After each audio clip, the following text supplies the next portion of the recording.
अभी तक हम लोग राष्ट्रपति को पढ़ रहे थे कि किस तरह से राष्ट्रपति का निर्वाचन होता है, मतलब किस तरह से राष्ट्रपति का सिलेक्शन होता है, कौन उनका सिलेक्शन करता है, कौन उनके सिलेक्शन या इलेक्शन में वोट डालने का राइट रखता है, किस तरह से ये वोटों की काउंटिंग होती है। ठीक है, इस तरह से हम सारी की सारी चीज़ें इसमें देख रहे थे, है ना। तो उसी क्रम में हम आगे बढ़ चुके हैं और हम आ चुके हैं राष्ट्रपति की स्थिति पर। मतलब हमने सारी बातें राष्ट्रपति महोदय के बारे में देख ली हैं। तो एक लास्ट में हमारे सामने क्या आ रहा है कि राष्ट्रपति के बारे में हम क्या समझ रहे हैं, उनकी पोजीशन क्या है। अगर इंडिया में बात करें हम, तो इंडिया में राष्ट्रपति की पोजीशन क्या है ना, उसकी स्थिति क्या है। तो उसको हम समराइज करके एक पूरा निचोड़ निकाल करके हमने जो समझा है सारी बातों से, उसको हम यहाँ पर अब एक वन व्यू में देखेंगे कि राष्ट्रपति को हमने तरह तरह की हमने उनकी शक्तियाँ देखी, तरह तरह की हमने उनकी पावर्स देखी, किस तरह से उनका इलेक्शन होता है वो समझा, क्या क्या उनकी पावर्स हैं, सब तमाम बातें हम देख चुके हैं। तो हम एक कंक्लूजन पे निकल चुके हैं। तो वही लिखा है पोजीशन ऑफ प्रेसिडेंट। अच्छा, ये सवाल आपसे एग्जाम में भी डायरेक्टली पूछा जा सकता है कि राष्ट्रपति की स्थिति के बारे में उल्लेख कीजिए या पोजीशन ऑफ प्रेसिडेंट को एक्सप्लेन कीजिए। ठीक है, तो आपको ध्यान रखना है कि हम अब पोजीशन ऑफ प्रेसिडेंट पढ़ रहे हैं।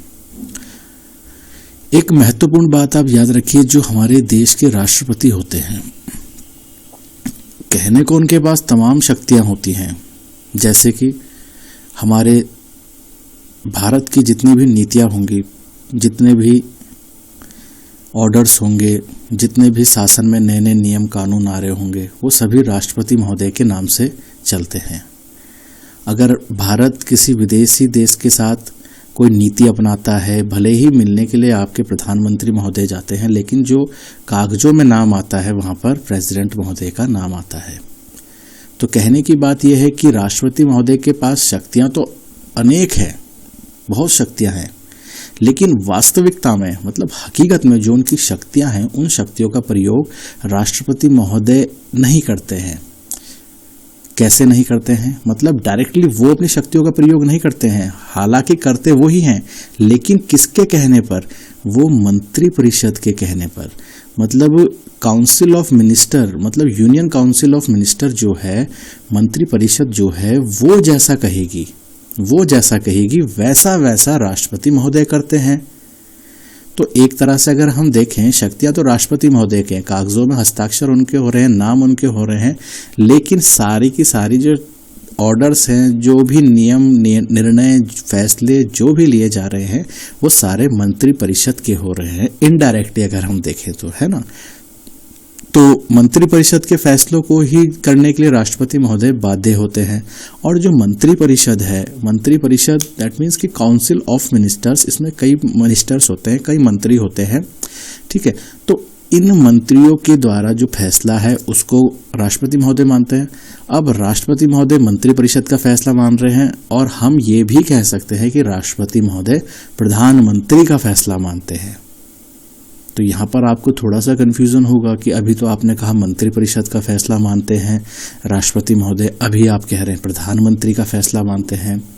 तो मैं इसी बात को एक्सप्लेन कर रहा हूँ कि भले ही मंत्री परिषद का फैसला मानते हैं, लेकिन मंत्री परिषद किसका फैसला मानती है? प्रधानमंत्री। या प्रधानमंत्री जैसा अपनी मंत्री परिषद को कहेंगे वैसा ही मंत्री परिषद आगे के लिए कार्य करेगी। तो अगर आप देखें तो जो मेन है वो तो प्रधानमंत्री महोदय है, प्रधानमंत्री जैसा कहेंगे वैसा वैसा मंत्री परिषद करेगी, और मंत्री परिषद के कहने के अनुसार राष्ट्रपति प्रेसिडेंट करते हैं।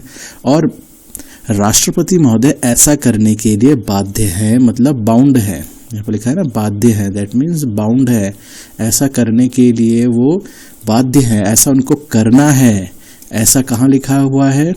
जो 42वां संविधान संशोधन हुआ था, that means 42nd constitution amendment हुआ, उसके तहत राष्ट्रपति महोदय मंत्रिपरिषद की सलाह मानने के लिए बाध्य हैं। और अगर नहीं मानते हैं, मान लो मंत्रिपरिषद ने कुछ कहा और राष्ट्रपति महोदय उस पर संस्तुति नहीं दें, अपनी एसेंट नहीं दें, मना कर दें, तो उसे क्या कहा जाता है कि संवैधानिक संकट आ गया है। संवैधानिक संकट माना जाता है। और ऐसी स्थिति में आप सभी जानते हैं जब कोई किसी का फैसला नहीं मान रहा है, जबकि उसे उसका फैसला मानना है, उसके लिए वो बाध्य है, तो उसे क्या करेंगे भाई? ऑब्वियस सी बात है, आपके नीचे कोई आपका कोई ऑफिसर है, वो आपकी बात नहीं मान रहा है तो आप क्या करेंगे? जबकि आप उससे सुपीरियर है, आप उसको जॉब से निकाल देंगे, यही तो करेंगे। तो ठीक वैसे ही अगर राष्ट्रपति महोदय मंत्रिपरिषद की सलाह नहीं मानते हैं, जिसको संवैधानिक संकट माना जाता है, तो उनको निकाल दिया जाता है। और कैसे निकाला जाता है ये हमने इससे पहले वाले टॉपिक्स में पढ़ा था। तो राष्ट्रपति महोदय को निकालने का जो प्रोसेस है उसको महाभियोग कहा जाता है, इम्पीचमेंट प्रोसेस कहा जाता है, ये भी आप पढ़ चुके हैं, है ना।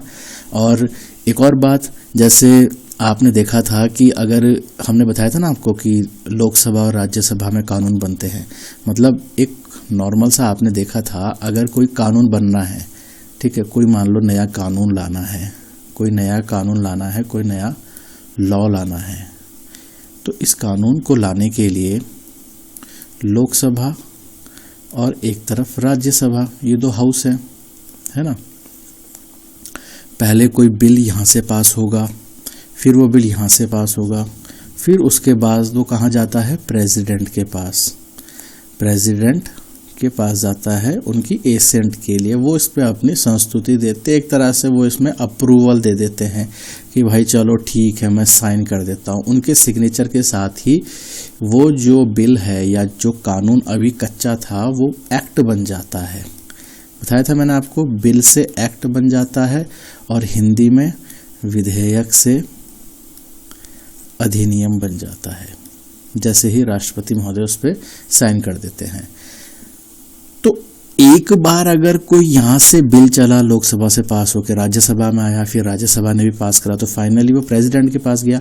अब प्रेसिडेंट महोदय इसको क्या कर सकते हैं? वापस भेज सकते हैं पुनर्विचार के लिए कि भाई ठीक है, एक बार फिर से इस पर वोटिंग करके कर लो इसको पास, ठीक है, किसी भी कारणवश।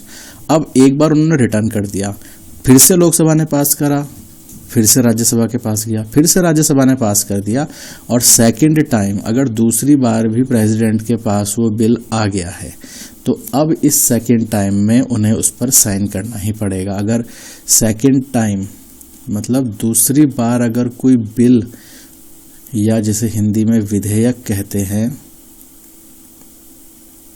दोनों सदनों से, ठीक है, दोनों सदन मतलब आपके ये लोकसभा और राज्यसभा, यहाँ से अगर पास होकर के प्रेसिडेंट के पास आता है तो प्रेसिडेंट को उस पर सिग्नेचर करना पड़ेगा, ठीक है। इस पर उनको अपनी एसेंट देनी पड़ेगी, मतलब उनको उस पर अप्रूव करना पड़ेगा, ठीक है। तो यहाँ पर भी आप देख रहे हैं, हालांकि आप साइन तो ले रहे हैं राष्ट्रपति महोदय के, लेकिन वो भी आप देखिए कि उनको साइन करने के लिए वो बाउंड कर दिया है सेकंड टाइम, ठीक है। तो यहाँ पर वही चीज़ लिखी है कि संसद द्वारा पुनः पारित विधेयक पर संस्तुति देनी पड़ती है राष्ट्रपति महोदय को, ठीक है। तो ये राष्ट्रपति की स्थिति के बारे में हम लोग पढ़ रहे हैं। तो इन सब बातों के आधार पर यहाँ पर ये बताया जा रहा है कि डॉक्टर BR अम्बेडकर, मतलब बाबा साहेब अम्बेडकर ने एक लाइन कही थी कि प्रेसिडेंट की स्थिति वही है कि जैसे जब ब्रिटिश संविधान था, मतलब जब यहाँ ब्रिटिश रूल था भारत में, हमारा देश ब्रिटिशर्स के अधीन था, यहाँ पर ब्रिटिश हुकूमत चलती थी, गोरों की हुकूमत चलती थी, आप सभी को याद है, अंग्रेजों ने यहाँ शासन कराया, ठीक है। तो जब ब्रिटिश हुकूमत थी तो उस समय पर भी ऐसा नहीं था कि पूरे भारत पर आपके खाली ब्रिटिशर से नहीं, सेपरेट टेरिटरी का अपना एक राजा होता था, एक राजा जरूर था, राजा था, लेकिन वो राजा किसकी बात मानता था? वो खाली नाम का राजा था अपने क्षेत्र का, वो सारे ऑर्डर, नियम, कानून जो थे ब्रिटिशर्स के मानने के लिए बाउंड था। तो ठीक उसी तरह से जैसे ब्रिटिश संविधान में राजा की स्थिति थी, वही स्थिति किसकी होती है? राष्ट्रपति की होती है, ऐसा बताया गया है। तो आपसे वन वर्ड वाले क्वेश्चन में भी पूछ सकता है कि ब्रिटिश संविधान में राजा के समान राष्ट्रपति को किसने कहा है, ठीक है। तो आपके सामने क्वेश्चन रहेंगे, डॉक्टर BR अम्बेडकर, है ना, मोहनदास करमचंद गांधी, या इस तरह से सबके नाम लिखे रहेंगे। तो आपको याद रखना है कि डॉक्टर BR अम्बेडकर का ये कथन था, ठीक है। तो इस तरह से आप ये सब देख रहे हैं कि राष्ट्रपति महोदय एक तरह से कई शक्तियां उनमें समाहित है, लेकिन हकीकत में उन शक्तियों का प्रयोग वो नहीं करते हैं, मंत्रिपरिषद की इच्छा के अनुसार वो सारे कार्य करते हैं, ठीक। ये सब आप समझ चुके होंगे। इन सब बातों के बावजूद भी राष्ट्रपति महोदय को हम केवल एक रबर स्टैंप की तरह नहीं व्याख्यात कर सकते। मतलब जैसे एक स्टैंप का काम होता है, एक रबर स्टैंप क्या होती है, सारे फैसले कोई और ले रहा है लेकिन रबर स्टैंप को उठा करके किसी कागज पे मार करके अप्रूवल बना दिया जाता है। तो राष्ट्रपति महोदय एक मात्र रबर स्टैंप भी नहीं है। हमने ये तो देख लिया कि उन पर अनेक शक्तियां हैं, लेकिन वो उन शक्तियों का प्रयोग नहीं करते हैं। वो सारी शक्ति डायरेक्टली इनडायरेक्टली प्रधानमंत्री साहब और मंत्रिपरिषद की इच्छाओं पर ही चलते हैं। उन्हीं के आधार पर राष्ट्रपति महोदय कार्य करते हैं। बावजूद इसके भी हम ये नहीं कह सकते कि राष्ट्रपति महोदय के पास कोई शक्ति नहीं है। राष्ट्रपति महोदय अपने आप में एक बहुत बड़ी शक्ति हैं। वो संविधान की सुरक्षा का पूरा जिम्मा उनके हाथों पर है। ठीक है, जितना भी हमारा भारत का जो हमारा कॉन्स्टिट्यूशन है, कॉन्स्टिट्यूशन का जो गार्जियन है वो उन्हीं को माना जाता है। संविधान की सुरक्षा उन्हीं के हाथ में है। ठीक है, अब कोई भी मंत्री है, मान लो शिक्षा मंत्री है कोई, ठीक है, या वित्त मंत्री है, मिनिस्ट्री ऑफ फाइनेंस है, तो कोई भी मिनिस्टर है, उस मिनिस्टर से उसके पर्टिकुलर मंत्रालय के बारे में या पर्टिकुलर किसी भी पॉलिसी के बारे में वो कोई भी उससे जानकारी ले सकते हैं किसी भी वक्त। ठीक है, और जो भी फैसला कोई भी मिनिस्टर, कोई भी मंत्रिपरिषद, कोई भी मंत्रालय ले रहा है, वो फैसला वो निश्चित तौर पर राष्ट्रपति महोदय को भेजते हैं। ठीक है, इसी तरह से राष्ट्रपति महोदय के सामने हर चीज़ आती है। देश में कोई नया नियम कानून बन रहा है तो मैंने आपको बताया था, लोकसभा से पास होकर राज्यसभा, फिर अंतिम रूप से उसमें राष्ट्रपति महोदय की संस्तुति, उनके एसेंट की आवश्यकता जरूर पड़ती है। ठीक है, तो उनके सामने हर चीज़ आती जरूर है। ऐसा नहीं है कि उनकी नज़रों के सामने से कोई चीज़ नहीं आई और पीछे पीछे ही नियम कानून और देश में बनने लग गए। नहीं, सभी चीज़ें, सभी निर्णय, सभी फैसले, सभी नियम कानून, सभी अधिनियम, जो विधेयक, जो अधिनियम बनने वाले हैं, जो बिल हैं, वो सभी उनके सामने प्रस्तुत किए जाते हैं। इसी के साथ साथ अगर सरकार कुछ काम सही से नहीं कर रही है तो उसके लिए वो उनको सजेशन भी दे सकते हैं। जो गवर्नमेंट है उसको परामर्श करते हैं, सजेशन करते हैं, उनको मोटिवेट करते हैं, प्रोत्साहन भी करते हैं, और यदि कहीं पर कोई गलती कर रहे हैं तो वहाँ पर उनको वार्निंग भी देते हैं, चेतावनी भी देते हैं। तो इस तरह से आप देख रहे हैं कि राष्ट्रपति महोदय के पास एक तरह से वो अगर शक्ति का वो वैसे इस्तेमाल कर रहे हैं केवल कि उनके नाम की शक्तियों को मंत्रिपरिषद और प्रधानमंत्री इस्तेमाल कर रहे हैं, बावजूद इसके भी उनके पास इतनी शक्ति है कि वो इन तरह की चीज़ों में सरकार को फटकार लगा सकते हैं।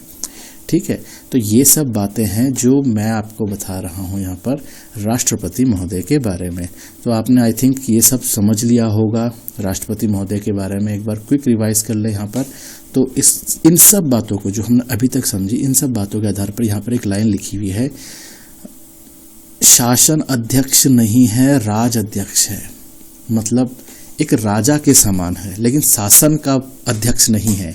शासन कौन कर रहा है? शासन आप देखिएगा तो डायरेक्टली मंत्रिपरिषद कर रही है और प्रधानमंत्री महोदय कर रहे हैं, लेकिन नाम के लिए प्रेसिडेंट है। तो उसी आधार पर कहा गया है कि राष्ट्रपति महोदय एक शासन अध्यक्ष नहीं है, राज अध्यक्ष है। ठीक है, तो ये सब बातें रही हमने जो राष्ट्रपति महोदय के बारे में देखी कि वास्तविकता में शक्तियों का प्रयोग मंत्रिपरिषद के द्वारा कराया जाता है, राष्ट्रपति महोदय की शक्तियों का या प्रधानमंत्री के द्वारा राष्ट्रपति महोदय की तमाम शक्तियों का प्रयोग किया जाता है। ठीक है, 42वें संविधान संशोधन के द्वारा इस बात को कहा गया है कि राष्ट्रपति महोदय मंत्रिपरिषद की सलाह मानने के लिए बाध्य हैं, बाउंड हैं। ठीक है, अन्यथा अगर वो नहीं मानते हैं तो उसे संवैधानिक संकट करार दिया जाता है और राष्ट्रपति महोदय को उनके पद से हटाया भी जा सकता है। किस प्रक्रिया के माध्यम से? महाभियोग प्रक्रिया के माध्यम से। ये महाभियोग या इम्पीचमेंट को हम इससे पहले वाली क्लासेस में पढ़ चुके हैं। साथ ही साथ हमने ये भी समझा संसद द्वारा पुनः पारित विधेयक, संसद के द्वारा यदि कोई विधेयक एक बार पास करके भेजा गया, राष्ट्रपति महोदय ने उस पर हस्ताक्षर ना करके उसके पुनः विचार के लिए दोबारा भेज दिया दोनों सदनों के पास, लोकसभा और राज्यसभा के पास, और दूसरी बार यदि वो विधेयक पारित होकर के राष्ट्रपति महोदय के ऑफिस में आता है तो वो उसको साइन उनको करना पड़ेगा। ठीक है, ये बात आप समझ चुके हैं।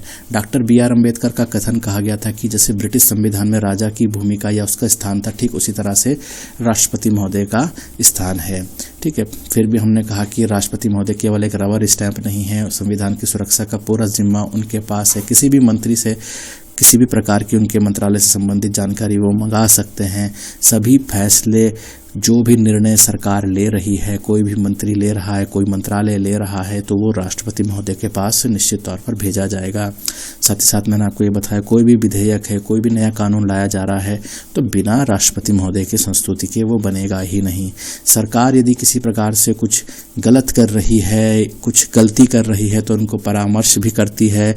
कई बार उनसे किसी प्रकार की कोई भूल हो गई, किसी काम में वो रह गए तमाम कोशिशों के बावजूद, तो उनको वहाँ पर मोटिवेट, प्रोत्साहन भी करती है। और यदि सरकार नहीं मान रही है, कुछ गलती लगातार करते जा रही है, तो राष्ट्रपति महोदय उनको चेतावनी भी देते हैं।